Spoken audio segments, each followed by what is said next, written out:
Major developments in the IRS targeting scandal now. The House Oversight Committee announcing on its website just moments ago it's going to consider a contempt of Congress resolution sometime today against former agency director Lois Lerner.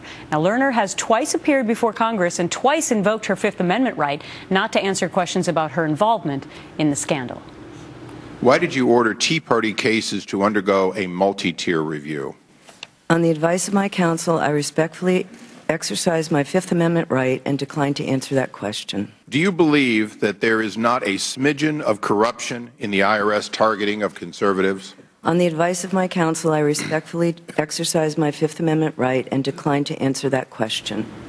Tony Sayegh, Fox News contributor, Bernard Whitman, former Bill Clinton pollster and a Democratic strategist. Great to see you, gentlemen. Great to see you. Great to be here. All right, so it's kind of like a broken record, Tony. On the advice of my counsel, I have decided blah, blah, blah. But now what's going to happen? Because the House Oversight Committee, they're getting together today. Yeah, and they were put in this position, frankly, Gretchen, by Lois Lerner herself. When she testified back in June, she erred when trying to plead the Fifth. The committee then took a vote, said that she had therefore waived her right to plead the Fifth. Her attorneys tried to make her a deal, and this hearing on March 5th that we just showed some video from was supposed to be when she actually did give some testimony. She backed out at the last minute, and now this is the only way, by having this contempt charge, can Congress compel her to give testimony in a criminal court in front of a grand jury and stop obstructing the investigation. So, Bernard, what would be the problem with that? America would finally find out what Lois Lerner knew. Okay, this is kabuki theater at its absolute worst. This investigation has been going on for over a year. There is not a shred of evidence, in fact, that conservative groups were more targeted than liberal groups. And in fact, wait a minute. In fact, hold on. The IRS manager,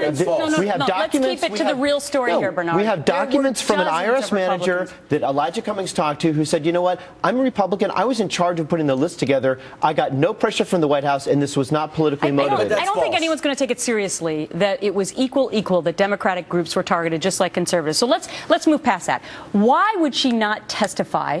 I mean, maybe she's done nothing wrong, but then why not just testify? Because she clearly, on the advice of her counsel, doesn't want to incriminate herself. If Issa really wanted to get to the truth of what's going on, give her immunity, she'd testify. Then we'd be able to get past this. Yeah. Would she really? Okay. Well, that's a good point. I'm not really quite sure she would, because I'm not sure that that's off the table, by the way. Listen, she's already testified internally for the Obama administration investigation coming out of the DOJ with the Obama donor, Barbara Bosserman, leading that investigation. So she's already talked to the internal investigation.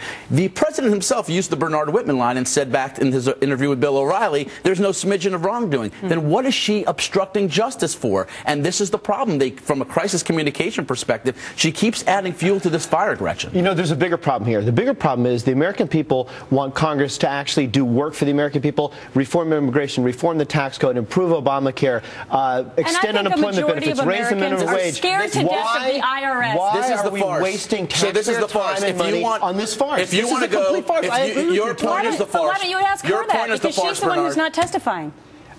Give her immunity and let's see what she has to say. The American people do believe wrongdoing happened here. This is people getting their First Amendment right violated because they don't agree with the President of the United States. And there is a lot here that has to be investigated. Let's see what happens today and whether or not this contempt actually happens. Or maybe it will actually be that she will tell what she knows. Guys, I got to go. Thank you.